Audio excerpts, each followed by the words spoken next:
성경 말씀 보시겠습니다. 마가복음 1장 35절에서 39절 말씀입니다. 제가 봉독해 올리겠습니다. 새벽 아직도 밝기 전에 예수께서 일어나 나가 한적한 곳으로 가사 거기서 기도하시더니 시몬과 및 그와 함께 있는 자들이 예수의 뒤를 따라가 만나서 이르되 모든 사람이 주를 찾나이다. 이르시되 우리가 다른 가까운 마을들로 가자. 거기서도 전도하리니 내가 이를 위하여 왔노라 하시고 이에 온 갈릴리에 다니시며 그들의 여러 회당에서 전도하시고 또 귀신들을 내쫓으시더라. 우리에게 주시는 하나님 말씀입니다.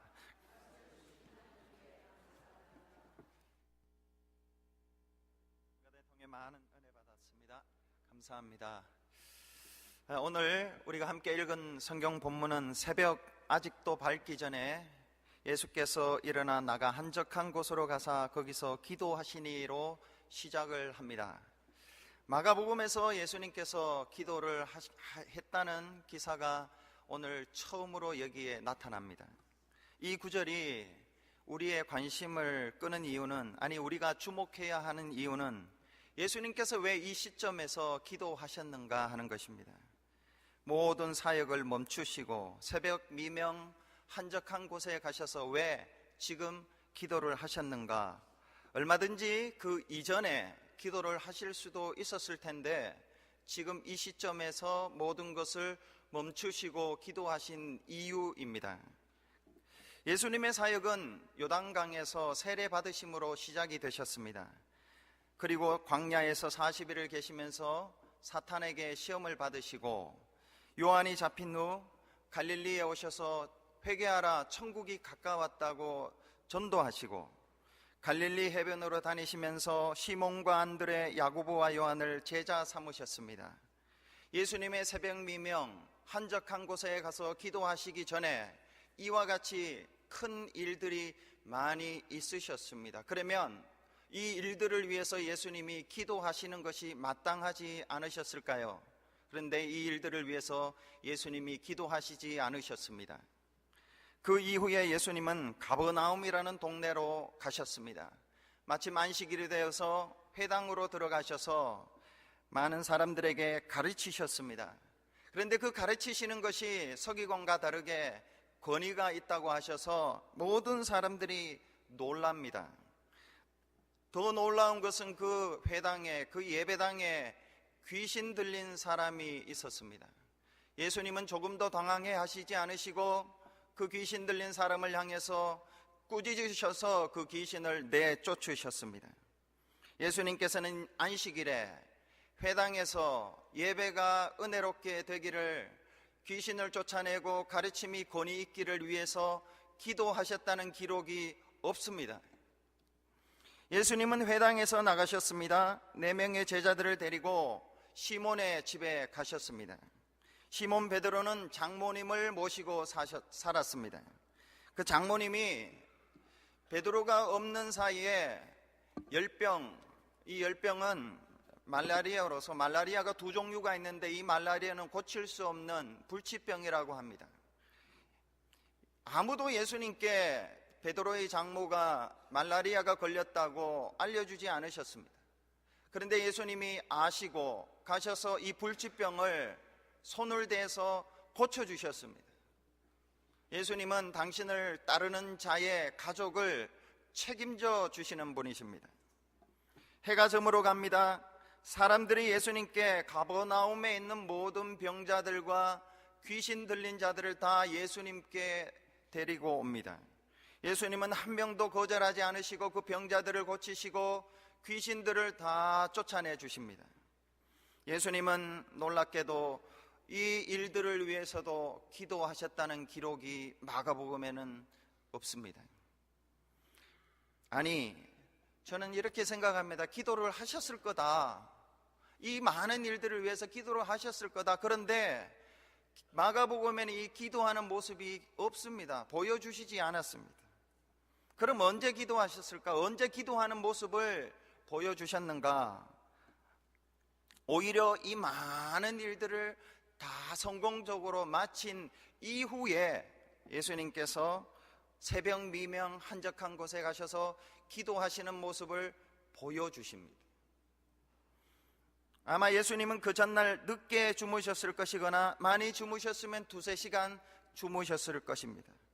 얼마나 또 오래 새벽에 기도하셨는지 알 수 없습니다마는 예수님의 그 새벽 미명 한적한 곳에서 기도는 피곤한 기도였고 힘드신 기도였고 희생적인 기도였고 고독한 홀로 하는 하나님께 드리는 기도였습니다.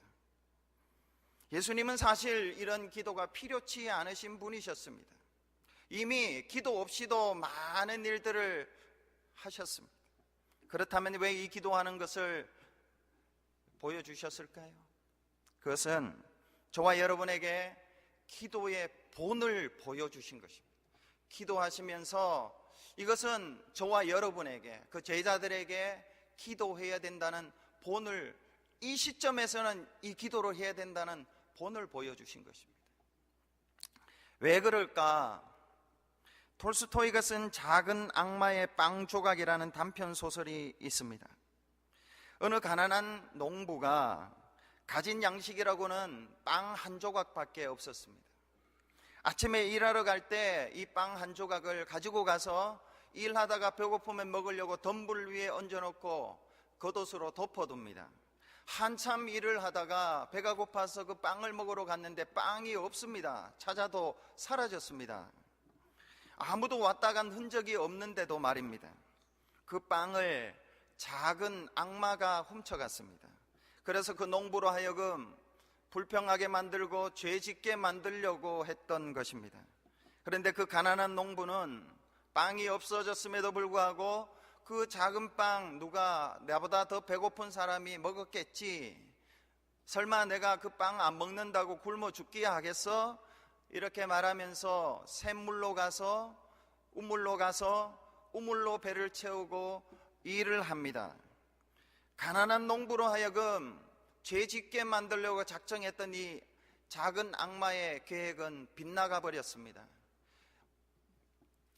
마왕이, 이 작은 악마의 두목 마왕이 이 작은 악마를 다시 부릅니다.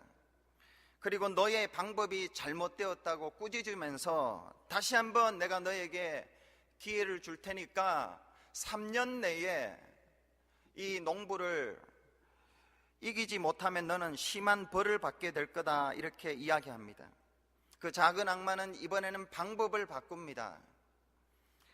사람으로 변신해서 그 농부의 머슴으로 들어갑니다. 그래서 농사를 열심히 돕습니다. 첫 해에 그 머슴은 농부에게 올해는 씨앗을 습지에 뿌렸으면 좋겠습니다. 물이 많은 습지에 올해는 뿌렸으면 좋겠습니다. 제안을 하자 이 농부는, 왜냐하면 올여름에는 가뭄이 분명히 들 건데 습지에 뿌리면 풍년이 들 것입니다. 그래서 이 농부는 그 머슴의 제안을 따라서 습지에 씨를 뿌렸는데 정말 가뭄이 들어서 다른 농사는 다 망했는데 이 농부의 농사는 풍년이 들어서 그 다음에 추수 때까지 먹고도 남을 정도로 곡식을 거뒀습니다. 둘째 해에 머슴은 올해는 반대로 언덕 위에 뿌립시다. 아마 원래 장마가 분명히 올 겁니다. 장마가 오면 그냥 낮은 곳에 씨 뿌린 그 씨는 다 떠내려갈 거고 언덕 위에 뿌린 것은 그대로 있을 것입니다. 농부는 그 머슴의 말을 듣고 언덕 위에 씨를 뿌려서 정말 그 여름에 홍수가 나서 이 농부의 농사만 풍년이 들고 다른 농사는 다 망해버렸습니다. 그래서 처치가 곤란할 정도로 그렇게 곡식이 2년 동안 쌓였습니다. 3년째 되는 해에 이 머슴은 이번에는 밀을 빻아서 술을 만들어 당신도 마시고 마을 사람들 다 초청해서 같이 마시게 합시다. 그래서 그 농부는 머슴의 말을 듣고 밀을 빻아서 술을 만들고 사람들을 초청해서 잔치를 벌입니다. 대접하다가 그 농부의 아내가 그만 술상을 넘어뜨려 버립니다. 가난할 때는 아내가 무슨 실수를 해도 이해해주고 용서해주고 덮어주었는데 이번에는 못된 마누라 같으니라고 이렇게 고급 술을 엎지르다니, 이렇게 핀잔을 주며 욕을 합니다. 시간이 좀 흘러서 한 가난한 농부가 덜 일을 끝내고 배고파서 그 집에 음식을 좀 얻어 먹으려고 갑니다. 그런데 이 농부는 귀한 음식 아무에게나 줄 수 없지 하면서 대접하지 않습니다. 과거 자신이 가난할 때 빵 한 조각도 누가 가져가서 먹으면 된다고 그렇게 후하던 사람이 풍년이 들어서 풍족해졌음에도 불구하고 오히려 인색해졌습니다. 한편 동네의 부자들이 농부가 대접한 술을 마십니다. 첫 잔을 마신 후에는 여우와 같이 서로 높여줍니다. 칭찬을 하고 막 높여줍니다. 둘째 잔을 마신 후에는 이리와 같이 서로를 향해서 욕을 합니다. 셋째 잔을 마신 후에는 집에서 그리고 집을 나가서는 돼지와 같이 더러운 데를 뒹굴고 다닙니다.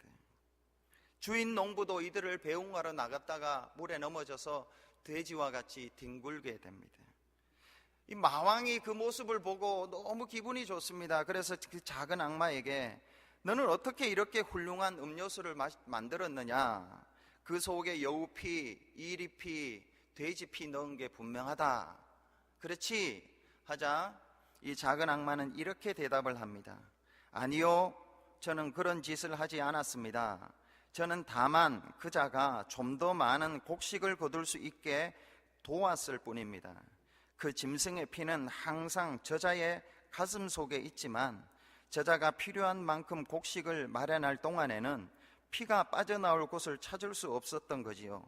예전에는 저자가 한 개뿐인 빵 조각도 아꼈는데 곡식에 여유가 생기니 무슨 좋은 위안거리 없을까 궁리하더군요.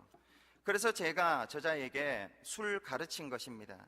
그랬더니 저자가 하나님이 내린 풍성한 곡식으로 담근 술을 마시기가 무섭게 몸속에 있던 여우와 이리와 돼지 피가 솟아나지 뭡니까? 그래서 이제 그 술만 마시면 언제든지 짐승이 되어 버린답니다. 여러분, 이 이야기가 무엇을 말하는 것 같습니까? 사람 안에는 여우나 일이나 돼지와 같은 죄성들이 예수를 믿어도 불구하고 그냥 눌려 있을 뿐이지 항상 내재하고 있다는 것입니다. 그리고 사람 밖에는 호시탐탐 죄짓게 만들려는 마귀가 우는 사자와 같이 산길차를 찾아 두루 다니고 있다는 것을 이야기하고 있습니다. 사람들은 모릅니다. 자기의 죄성이 얼마나 강하고 밖에 악마의 마귀의 세력이 얼마나 강하다는 것을 모릅니다. 그냥 열심히 살면 된다고 생각합니다. 그게 아니라는 거예요. 힘들고 어려울 때는 죄성이나 마귀가 힘을 쓰지 못하고 힘을 써도 소용이 없습니다. 그러나 형편이 나아지고 좋아지면 이 죄성이 올라오고 마귀가 합세해서 사람을 무너뜨립니다. 시험에 빠뜨리고 죄짓게 만들고 망하게 됩니다. 한번 빠져들면은 빠져나오기가 그렇게 힘이 듭니다. 한번 말려 들어가면은 거기에서 헤어나오는 것이 아무리 이야기해도 듣지 않습니다. 끝을 봐야 돼요.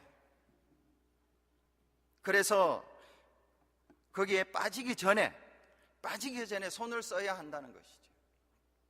우리가 하나님을 위해 일하는 것은 예수님과 같이 그냥 열심히 하면 하나님 도와주셔서 많은 열매를 거둘 수가 있습니다. 그렇지만 우리 안에 있는 죄성과 우리 밖에서 우리를 유혹하는 마귀의 세력은 우리의 노력과 열심과 수고로는 안 된다는 것이에요. 기도해야 된다는 것입니다. 오직 기도를 통해서만 이길 수 있기 때문에 하나님의 도우심으로만 우리 안에 있는 죄성을 누르고 마귀를 이길 수 있기 때문에 예수님이 지금 이 시점에서 가버나움에서 대성공을 거두고 이 시점에서 새벽 미명에 한적한 곳에 가셔서 기도하셨습니다.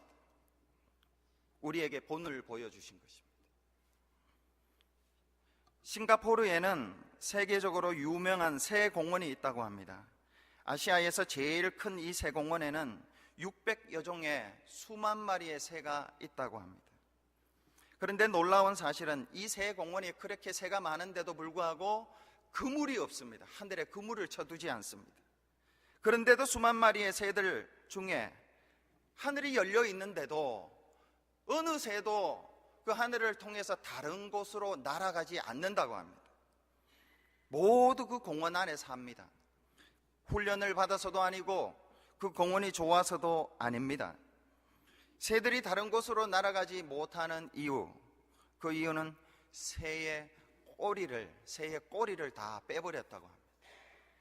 방향을 잡아주는 꼬리가 없기 때문에 날기는 날지만은 그냥 날았다가 주저앉고 날았다가 여기 갔다 저기 갔다 공원 안에서만 맴맴 돈다는 것입니다. 여러분, 하나님께서 저와 여러분을, 그리고 우리 교회를 독수리같이 창공을 날아서 하늘을 향해서 날아오도록 만드는, 그렇게 만들으셨지,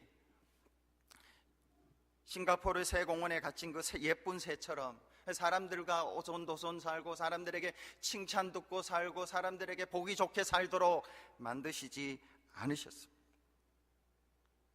날아올라야 돼. 비상을 해야 돼. 어떻게 합니까?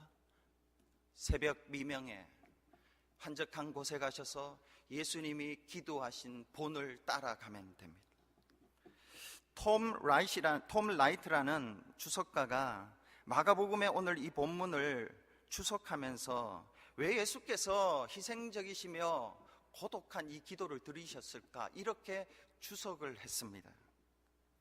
이 본문에서 예수님은 하나님 나라가 공개적으로 선포되는 흥분에 찬 하루를 보낸 후 그 성공을 이으면서 올바른 방향으로 일하기 위해서는 하나님이 주시는 방향 감각과 내면의 힘이 필요함을 아셨기 때문에 이른 새벽에 기도하셨다, 이렇게 주석을 했습니다. 가버나움에서 멈추지 않으시고 싱가포르의 새 공원에서 살지 않고 그것을 넘어서서 올바른 방향으로 나아가기 위하여 하나님이 주시는 방향과 그 방향으로 갈 수 있는 내면의 힘이 필요해서 예수님이 새벽 미명에 한적한 곳에 가셔서 기도하셨다는 것이고, 우리도 그렇게 하라고 본을 보여주신 것입니다. 두 가지를 차례로 살펴보면, 첫 번째로 하나님이 주시는 방향 감각을 얻기 위해 우리는 예수님과 같이 새벽 미명에 한적한 곳에서 기도하셔야 됩니다.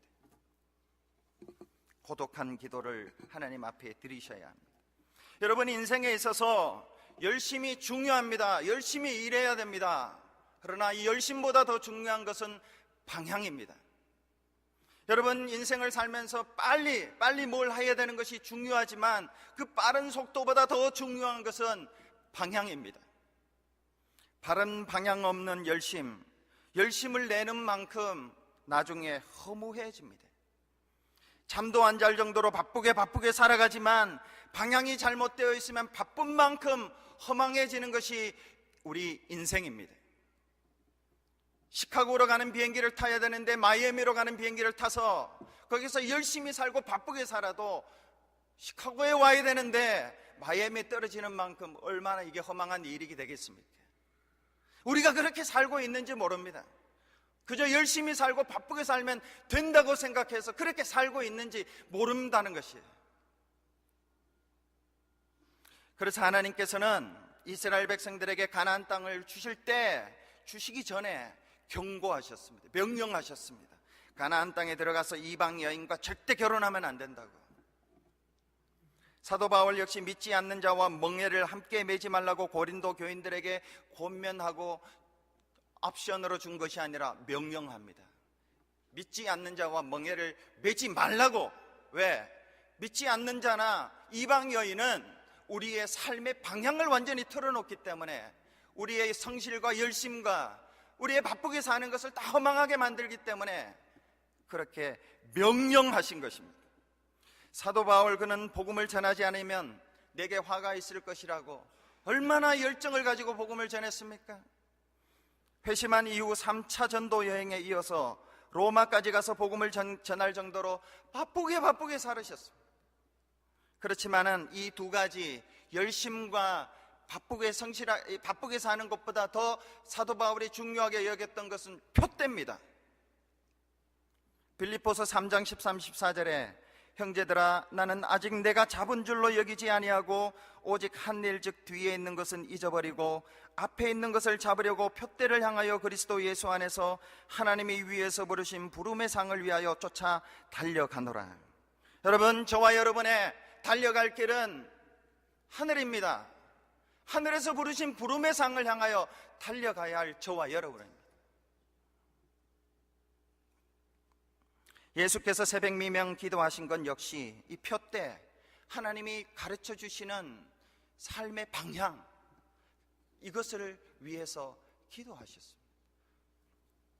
38, 39절에 이르시되 우리가 다른 가까운 마을들로 가자.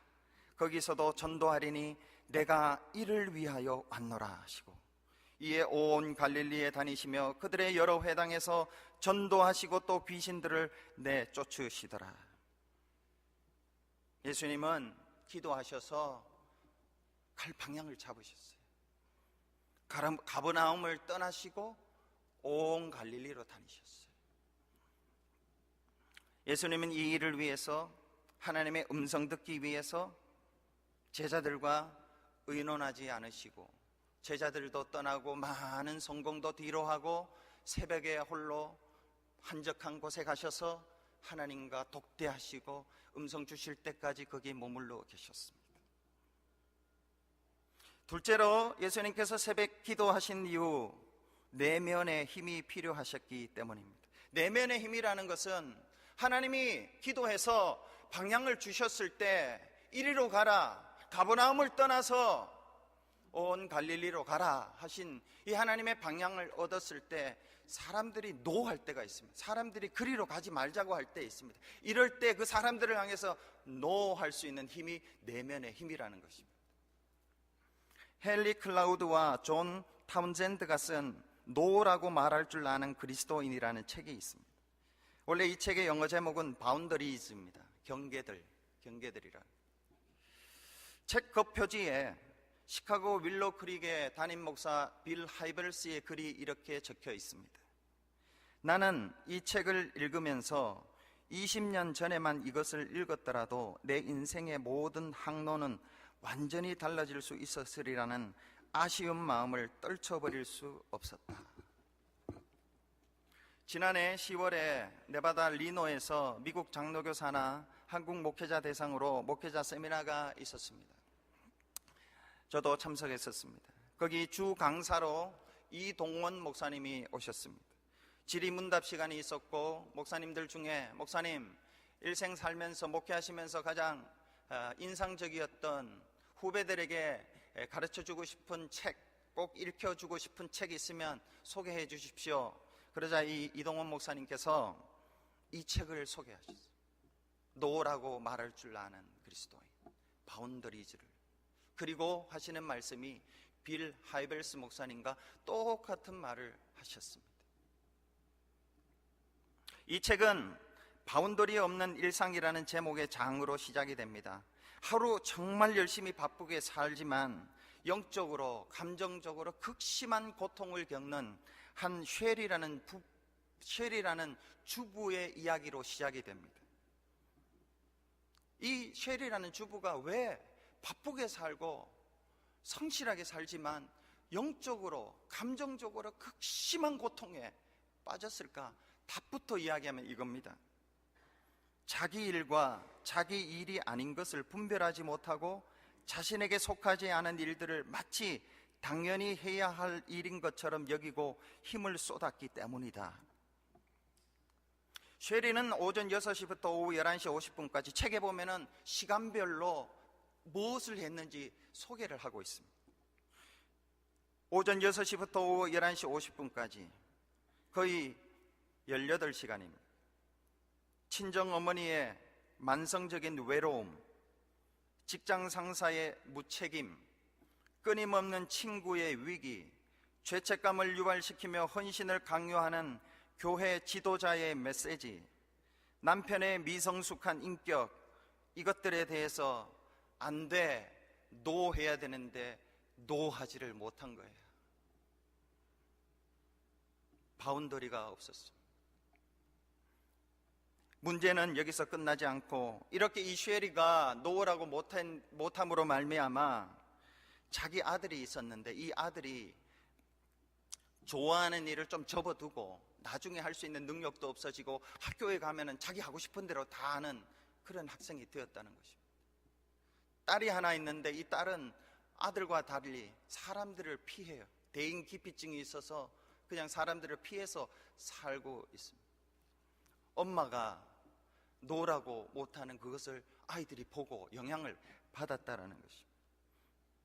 이 엄마에게는 자기 것이 아닌 것에 대해서 노할 수 있는 내면의 힘이 없었어요.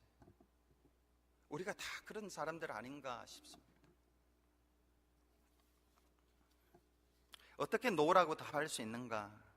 어떻게 하면 내면의 힘에서 이건 내 일이 아닙니다. 이거는 당신의 일입니다. 이거는 하나님의 일이고 이거는 당신이 책임질 일이고 여기까지는 내 일입니다. 어떻게 이렇게 말할 수 있을까요? 말하고 살아야 되는데. 이 책에서는 다른 대안을 제시합니다만 오늘 본문으로 다시 돌아오면 새벽 기도입니다. 새벽 미명에 한적한 곳에 가서 하나님과 독대하고 하나님의 임재 속에 거할 때 하나님이 방향을 가르쳐 주시고 이리로 가라, 내가 너와 함께 한다. 이것을 풍성하게 받고 이겁니다. 오늘 37절에 제자들이 예수님을 찾아서 만나서 이르되 모든 사람이 주를 찾나이다 합니다. 모든 사람, 가버나움에 있는 모든 사람이 주님을 찾습니다 합니다. 이 말은 다르게 말하면 가버나움에 당신은 예수님 머물러서 계속 사역해야 됩니다, 이렇게 이야기하는 거예요. 하나님은 지금 말씀하셨잖아요. 다른 가까운 마을들로 가서 온 갈릴리를 다니면서 복음을 전하라고 하나님 가르쳐 주셨어요. 그런데 제자들은 와서 모든 사람이 주를 찾나이다 이렇게 이야기합니다. 예수님은 지금 갈등 상황에 놓여 있습니다. 모든 사람이 찾는 그 길로 가야 되는가? 하나님이 다른 가까운 마을들로 가서 온 마을에, 온 갈릴리에 가서 전도하고 귀신 쫓으러 가야 되는가? 예수님은 여기에서 단호하게 다른 가까운 마을들로 가자 하시는. 그 힘은 공부해서 얻은 게 아닙니다. 그 힘은 누가 힘을 줘서 한 게 아닙니다. 그 힘은 하나님과의 관계 속에서 기도하시면서 얻으신 거예요. 그래서 예수님은 노할 수 있는 힘이, 그 내면의 힘이라는 것이 기도에서 온 거예요. 기도. 저는 새벽 기도 매일 오라 그 이야기가 아닙니다. 새벽 기도를 누가 만들었지? 예수님이 만들었다고. 그런데 매일처럼 새벽 기도해야 된다, 그 말이 아닙니다.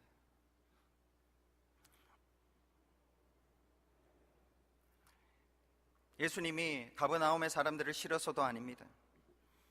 더 중요한 하나님의 뜻이 있기 때문입니다. 예수님이 이 땅에서 하나님 보내신 사명이 있기 때문입니다. 다 할 수는 없습니다. 우리 역시 노하는 것을 그냥 하시면 안 돼요. 하기 싫어서 뭐 이런 게 노하라니 그런 의미가 아닙니다. 하나님의 계시받고 하나님의 분명한 뜻이 있으면은 그 뜻을 의지해서 하나님 뜻대로 가야 됩니다. 그러면서 내면의 힘을 받아서 노할 수 있어야 된다는 것이죠. 그것이 새벽에 하나님 앞에 나와서 희생적으로 희생을 하고 고독한 가운데 하나님과 독대하면서 많은 생각이 왔다 갔다 합니다. 피곤합니다. 그렇지만 이겨내고 하나님과 만나야 돼요. 하나님의 음성을 들어야 돼요. 그래야지 모든 사람이 주를 찾나이다 할 때 그리로 가지 않습니다. 그래야지 죄성대로 살지 않습니다. 그래야지 마귀의 유혹을 따라가지 않습니다. 사는 것이 얼마나 녹록지 않습니까? 제대로 살려고 한다면 얼마나 힘든지 모릅니다. 요한복음 19장 30절에 예수님은 십자가상에서 다 이루었다 말씀하십니다. 그리고 운명하십니다. 여러분, 이상하지 않습니까? 예수님이 십자가상에서 다 이루었다는 거예요. 그리고 운명하십니다. 어떻게 다 이루셨습니까? 지금 이 가버나움에서 모든 사람이 주를 찾나이다 하는데 노 하셔놓고 일 안 하셔놓고 어떻게 다 이루었는데 다 이루었다고 하십니까? 사람들의 요구도 거절하고 일도 안 하셔놓고, 그것은 하나님이 주신 일을 다 이루셨다는 거예요. 하나님이 일을 다 이루면 다 한 거예요. 하나님이 일은 하나도 안 하고 내만 바쁘게 하면 하나도 안 한 거예요. 그게 하나님의 기준입니다. 우리는 하나님의 일을 하고 다 이루었다, 그렇게 해야 됩니다.